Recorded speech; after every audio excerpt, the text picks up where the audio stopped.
I was driving down the road when I saw my daughter begging for money, holding my granddaughter in her arms. And she whispered to me with frightened eyes, "Dad, please go. They're watching us."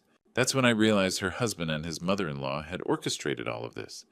I just said, "Don't worry. Let me handle them." What I didn't know yet was how deep their plot went. They hadn't just stolen from her, they'd cornered her, hunted her down, pushed her to the breaking point, and I was going to make them pay for everything. But before we continue, let me know in the comments. Where are you watching this from? I want to know who's following this story with me. When you hit 66, you learn that silence isn't just golden, it's survival. That's what I craved as I drove home from Sunrise Hospital. That June afternoon, the doctor's words still ringing in my ears. "Thomas, your blood pressure spikes when you get agitated. You need to avoid stress." I turned off the AC despite the 105-degree heat. Sometimes discomfort clears your head better than comfort ever could. Charleston Boulevard stretched ahead, shimmering in waves of desert heat. Traffic crawled through the intersection at Rainbow. I stopped at the red light, my hands resting on the wheel mind, drifting to nothing in particular. That's when I saw her. A woman moving between cars, thin and ragged, her clothes stained and torn. Bare feet on asphalt hot enough to cook meat. She carried a baby strapped to her chest, a tiny thing with flushed cheeks and a head that lolled weakly against her shoulder. She moved from window to window, counting coins in her palm with desperate urgency. Not the casual counting of someone getting by, the frantic sorting of someone whose next meal depended on every quarter. I should have looked away. Las Vegas had plenty of people asking for help at intersections, but something made me look closer. She bent down to pick up a dropped coin, and I saw her face clearly for the first time. My chest seized. It was Jessica, my daughter, Jessica. The word exploded from my throat. I threw the car door open. She looked up, and her eyes went wide, not with relief, but with terror. "Dad!" "No, you can't. You have to go. Please." She backed away like I was the danger. "Get in the car," I said, fighting to keep my voice steady. "Right now." "Dad, they're watching." "I don't care who's watching." I opened the passenger door. "Get in." She stood frozen, clutching the baby tighter. The infant whimpered a sound that tore through me. "Jessica," I softened. "Please, let me help you." Her face crumpled. Tears cut tracks through the grime on her cheeks. She glanced around frantically, then stumbled toward the car. She climbed in, the baby pressed against her chest. The little one's arms hung limp, drained by the heat.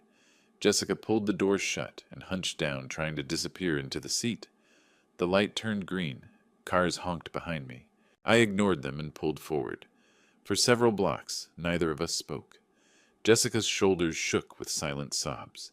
She rocked the baby gently, whispering words I couldn't hear. I had 1,000 questions, but one burned hotter than all the others. One question that made no sense. One question that turned my confusion into something cold and sharp. I glanced at this woman who looked like a ghost of my daughter, the girl I'd raised, the daughter I'd given everything to. "Jessica," I said quietly, my voice cutting through the silence. "Where are the house and car I bought you?" She closed her eyes. Her whole body trembled, and then she answered. Jessica's answer came in broken whispers, and what she told me made my blood freeze. I drove without thinking, just putting distance between us and that intersection. Jessica sat hunched over, Sophie pressed against her chest. The baby had gone quiet, too quiet. "Tell me what happened," I said. "All of it." Her voice came out barely above a whisper. "The house is gone, Dad. The Mercedes. All 400,000 in savings. Everything you gave me." My jaw clenched. Kyle, Patricia, Garrett." She wiped her face with a filthy hand. 3 days after Sophie was born, Kyle came home with a gift. A silver bracelet engraved "Sophie's Mom." I cried, "Dad, I thought he was the most thoughtful husband." Her voice broke. Then he pulled out papers, said he was setting up an insurance policy for Sophie to protect her future. He just needed my signature. She looked at me with hollow eyes. I was exhausted. Sophie had been screaming all night. I hadn't slept in days. I signed without reading. "What did you sign?" "Power of attorney." The words tasted like ash. I gave him control of everything. The house, the accounts, all of it. I felt something cold settle in my chest. After that, they put me to work. Her hands trembled. Every morning for 2 weeks, Garrett or Patricia would drive me to different intersections. They'd leave me there with Sophie. Told me if I didn't make $20, I wouldn't eat. They made you beg. They watched me dad. Patricia would park nearby to make sure I stayed. At night, they'd lock me in a back room. They took my phone. Said if I contacted you, they'd take Sophie and I'd never see her again. I had to pull the car over. My hands were shaking too hard to drive. Why didn't you run find help? Because they told me you'd have a heart attack if I showed up. Fresh tears cut through the grime on her face. They said you're 66 with high blood pressure, that the shock would kill you. Jessica, but that's not why I didn't come. She covered her face. The truth is, I was too ashamed. You warned me about Kyle, Dad. Remember? I did. 2 years ago. Her bringing him home for the first time. I don't trust him, Jessica. You never like anyone I date. He asks too many questions about money. You're being paranoid. And at her wedding, walking her down the aisle, it's not too late to change your mind. She'd smiled, like I was worrying over nothing. This is the happiest day of my life. You were right about him, she sobbed. You saw through him from the beginning. And I defended him. I called you paranoid. I hurt you. I turned to face her fully. You fell in love. That's not a crime. I lost everything you gave me. I don't care about a house or a car or money. I gripped her hand. You're alive. Sophie's alive. That's all that matters. My voice hardened. And I'm going to fix this. She looked at me like she was afraid to hope. I started driving again, this time with a destination. Henry Walsh's motel on Boulder Highway. Nothing fancy, but Henry was an old friend who knew how to keep quiet. When we pulled in, Henry took one look at Jessica and Sophie and handed me a key without questions. He brought water and towels, then disappeared. Jessica sank onto the bed, still holding Sophie. The baby finally relaxed in the cooler air, her tiny chest rising and falling in steady rhythm. I stood at the window, watching the parking lot. My mind was already racing through options, plans, next steps. For tonight, they were safe. But I knew Kyle wouldn't stop looking. That first night at Henry's motel, I didn't sleep. I sat in a chair by the door, watching the parking lot through a gap in the curtains, while Jessica and Sophie finally rested on the bed behind me. Every pair of headlights that swept past made my pulse jump. Morning came with desert heat already building.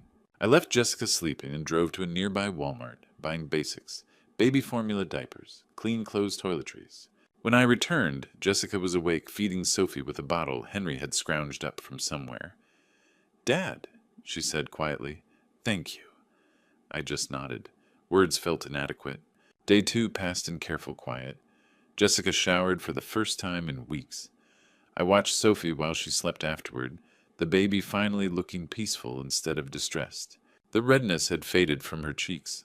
Her breathing was steady and soft. I spent those hours thinking, planning. Kyle had money connections and apparently no conscience. I couldn't just hide Jessica and hope he'd give up. Men like him didn't give up, they escalated. I needed help. Real help.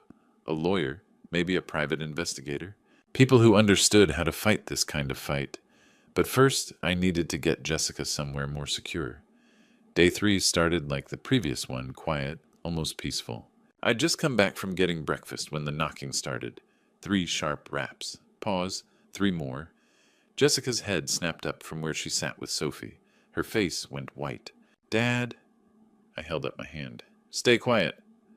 The knocking came again, harder this time, then a voice smooth and friendly in that way that immediately made my skin crawl. Mr. Graham, my name is Brett. I'm here on behalf of Kyle Richardson. There's been a family misunderstanding, and we'd like to talk it through. I moved to the door, but didn't open it. There's nothing to talk through. Sir, I understand emotions are running high, but Jessica is Kyle's wife. Sophie is his daughter. If we could just... Jessica doesn't want to see him. A pause. When Brett spoke again, the friendly tone had thinned. Mr. Graham Kyle has legal rights as Sophie's father. If you're harboring Jessica and preventing her from returning home, that could be considered interference with custody rights. Custody rights? I kept my voice level despite the rage building in my chest. Kyle kicked them out. That's not how Kyle tells it, sir. The threat was bare now. He says Jessica left voluntarily, abandoned the marriage. He's very concerned about Sophie's welfare, especially given that Jessica was found begging on the streets. My hand tightened on the doorknob. "Here's what's going to happen," I said quietly. "You're going to leave. You're going to tell Kyle that Jessica and Sophie are safe. And you're going to tell him if he comes near them again, he'll regret it." Brett chuckled. It was an ugly sound. "Sir, you're an old man with a heart condition. Kyle has resources, lawyers, connections. He can make this very difficult for you. Get off my property." "This isn't your property. It's a motel." Another pause. "We'll find them again, Mr. Graham. And next time we might not be so polite." His footsteps retreated. A moment later I heard an engine start and fade away. I turned to find Jessica standing behind me. Sophie clutched tight against her chest. She was trembling. "They know where we are," she whispered. "Not for long." I grabbed my phone and called Henry. "We need to leave. Now."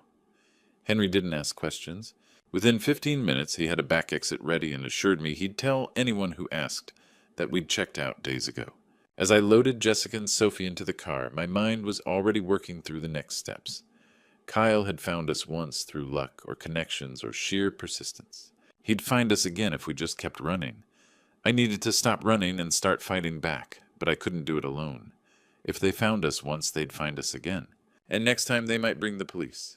Henderson was only 20 minutes from Las Vegas, but it felt like a different world. Quieter, safer.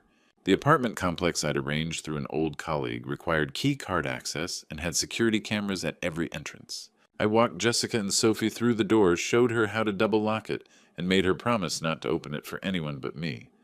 "Where are you going?" she asked. "To get help." Samuel Porter's law office sat in a professional building near the Clark County Courthouse in downtown Las Vegas. I'd known Sam for 15 years. We'd served on a nonprofit board together, back when I still had time for that sort of thing. He was sharp, methodical, and didn't waste time on pleasantries. When I walked into his office that afternoon, he took one look at my face and said, "Who do I need to bury?" I told him everything. He listened without interrupting, taking notes in neat handwriting. When I finished, he leaned back in his chair. "You need more than a lawyer, Thomas. You need an investigator." He picked up his phone. "Kenneth Morris, best financial investigator I know. If Kyle moved that money, Kenneth will find the trail." 20 minutes later, Kenneth walked in, a man in his early 50s with gray hair and eyes that didn't miss anything. Sam gave him the abbreviated version. Kenneth nodded slowly. "400,000 doesn't disappear without leaving traces. Bank transfers, wire records, account changes. It's all there if you know where to look." He pulled out a tablet. "I'll need Jessica's account information, dates, anything she remembers signing." "She signed a power of attorney," I said. "She thought it was insurance paperwork." "That's fraud if they misrepresented what she was signing." Kenneth made a note. "I'll also need to verify the property transfer on the house and the vehicle title." Sam tapped his pen on the desk. "First things first, we file for a restraining order. Then we start building the case for fraud, coercion, and possible embezzlement." "What about Sophie?" I asked. "Kyle's already making threats about custody. With what grounds that Jessica was homeless?" Sam's expression hardened. "We'll establish that she was homeless because Kyle made her homeless. Big difference. But we need witnesses. Anyone who saw what was happening." "There's a volunteer," I said. "Lauren Reed. She works with Homeless Outreach. She saw Jessica multiple times, tried to help." Kenneth wrote it down. "I'll track her down." "What's my timeline?" I asked. "Days, not weeks," Sam said. "Kyle knows you have Jessica now. He'll either try to pressure her to come back, or he'll file something official to force the issue. We need to be ready before he does." I nodded, feeling the first stirrings of something I hadn't felt since finding Jessica at that intersection hope. As I stood to leave, my phone buzzed. A text from a number I didn't recognize. "Your daughter is all over Facebook. People are asking questions. Better act fast before this gets uglier." I showed it to Sam. His jaw tightened. "That's the other weapon, public opinion." He looked at Kenneth. "How fast can you work?" "Fast," Kenneth said.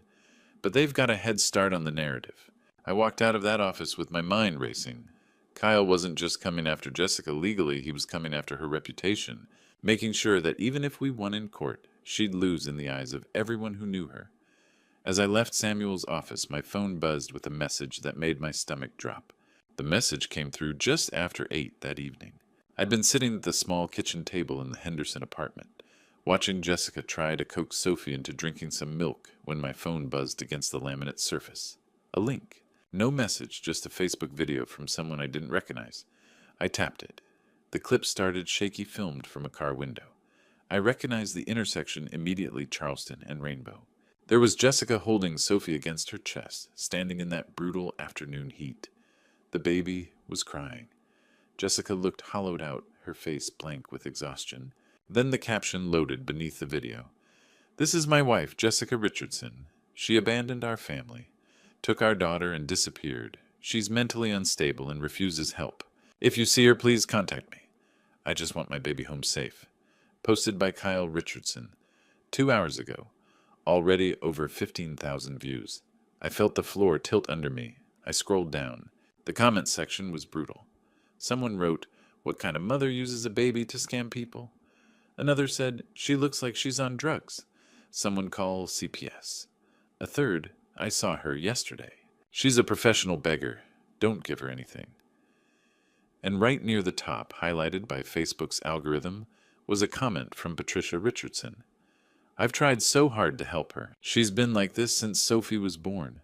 We gave her everything, but she kept pushing us away. Now she's putting that poor baby at risk, praying she gets the help she needs." Over 200 people had liked Patricia's comment. Dozens had replied with sympathy for Kyle and anger at Jessica. I heard a small sound from across the room. Jessica had seen my face. She set down Sophie's bottle and came over, her hands already shaking. "What is it?" I didn't want to show her, but she took the phone from my hand before I could stop her. She watched the video in silence. Then she read the comments. Her breath came faster. Her eyes went wide and wet. "They're saying I'm a bad mother," she whispered. "They're saying I'm using Sophie for money. They think I—" Her voice broke. She dropped into the chair beside me and pressed both hands over her mouth, trying to hold back the sob. "Everyone thinks I'm a monster." I pulled the phone away and set it face down on the table. I put my hand on her shoulder and felt her shaking under my palm. "They don't know the truth," I said quietly. "They don't know what Kyle did to you." "But they believe him," she choked out. 200 people believe him. I wanted to throw the phone through the window. I wanted to drive to Kyle's house and drag him into the street. But instead I picked up my phone again and dialed Samuel. He answered on the second ring. "I saw it," he said before I could speak. "It's already been shared over 400 times. "We need to respond," I said, my voice tight. "We need to tell people what really happened." "No," Samuel said flatly. "We don't." "Samuel, Thomas, listen to me. If you respond now, you'll look defensive. You'll look desperate.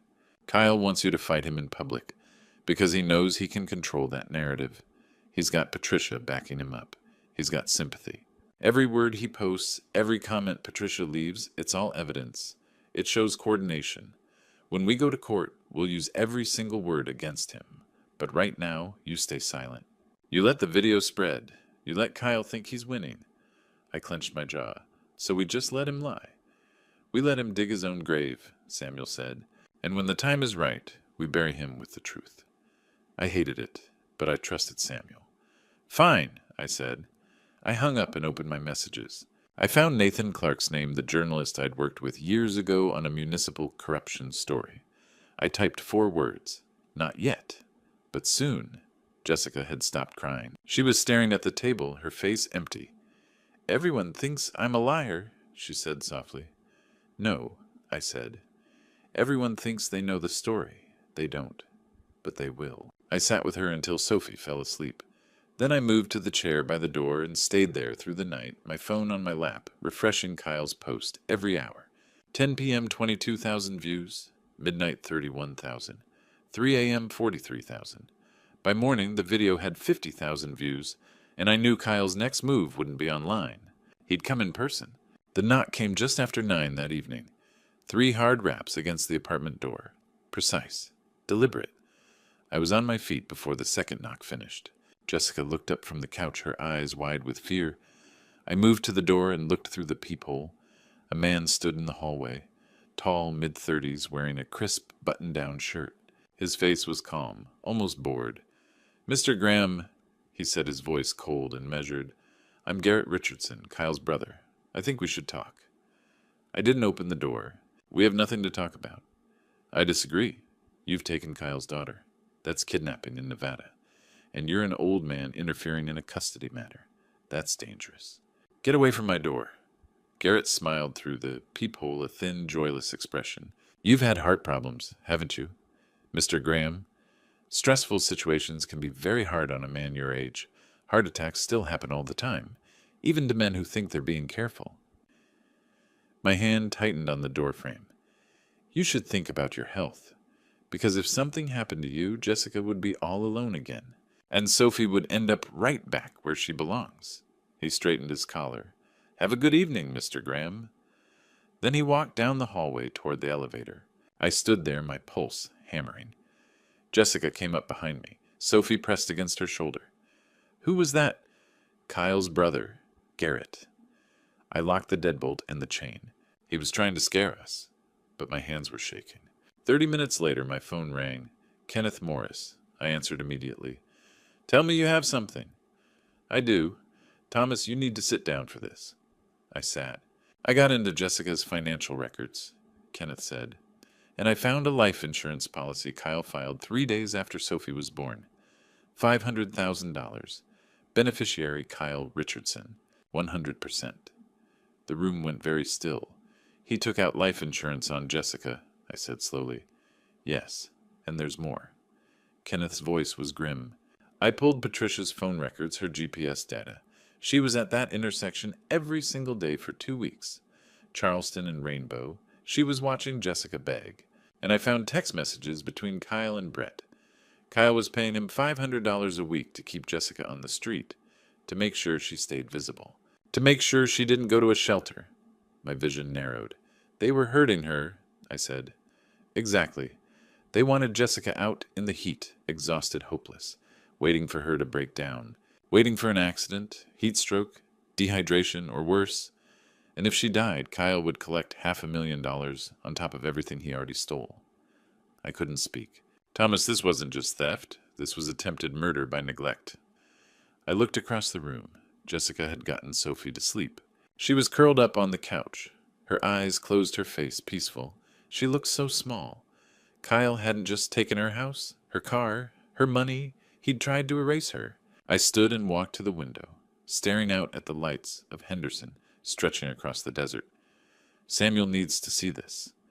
I said, my voice cold and flat. All of it. The insurance policy, the GPS data, the messages, everything. I'm sending it to him now, Kenneth said. Good. I pressed my hand against the glass. Because I'm done playing defense. It's time to set a trap.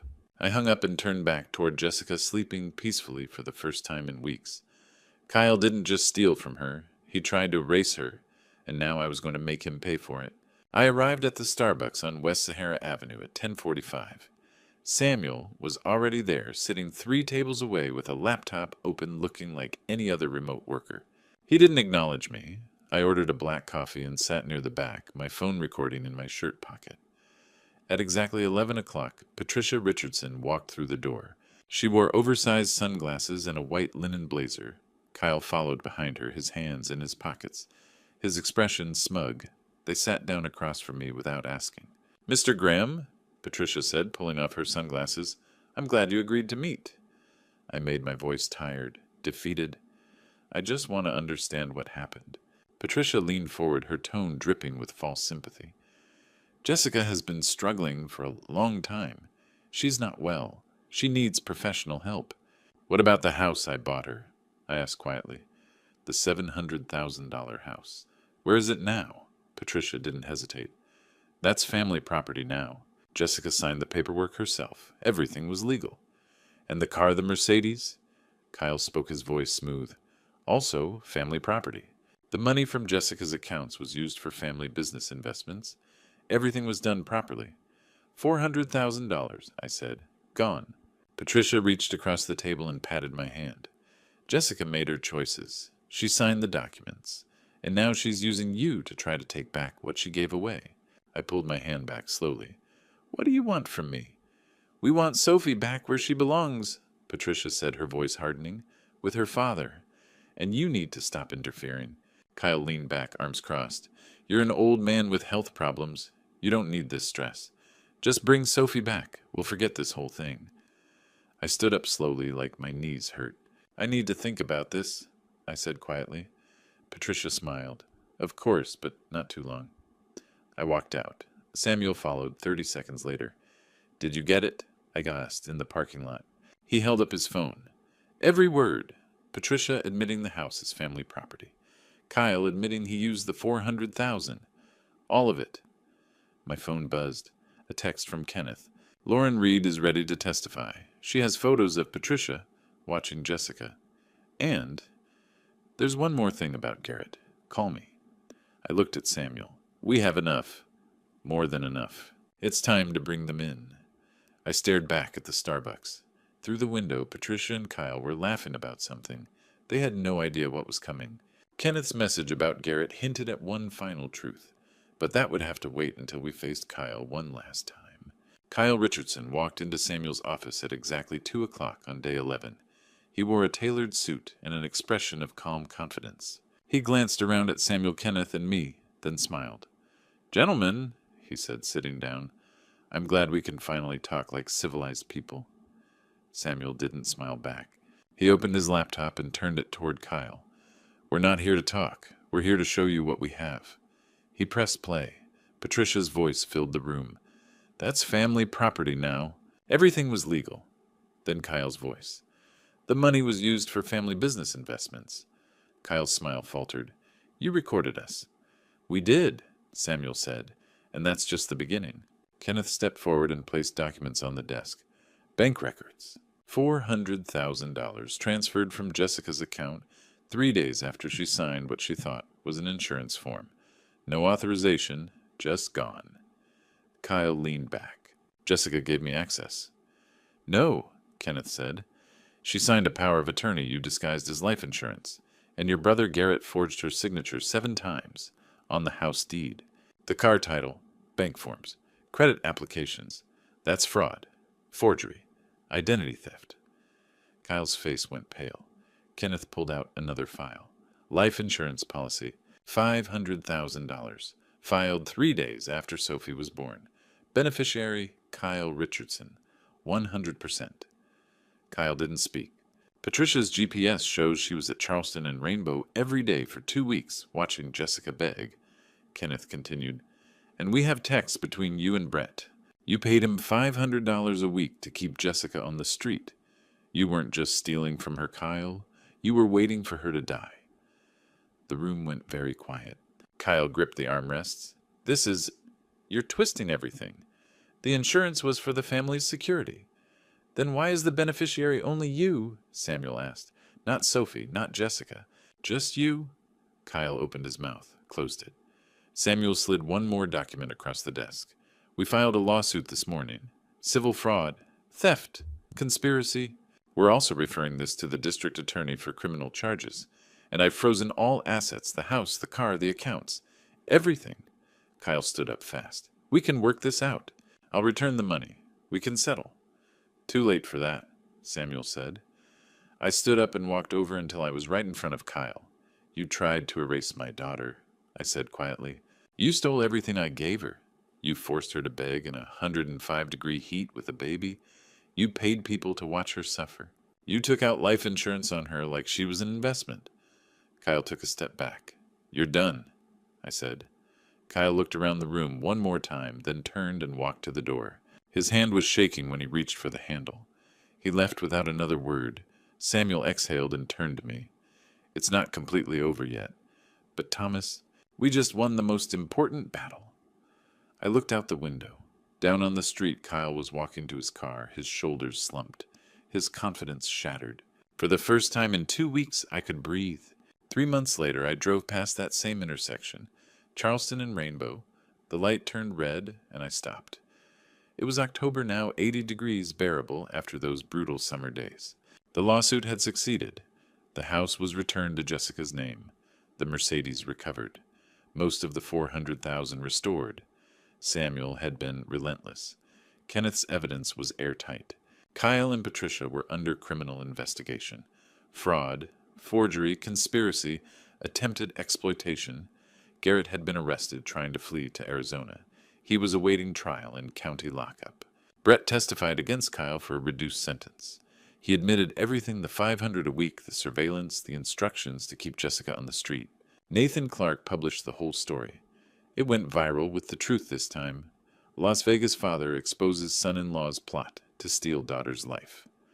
Public outrage was overwhelming. Kyle and Patricia had lost everything. At the red light, I glanced right. There they were.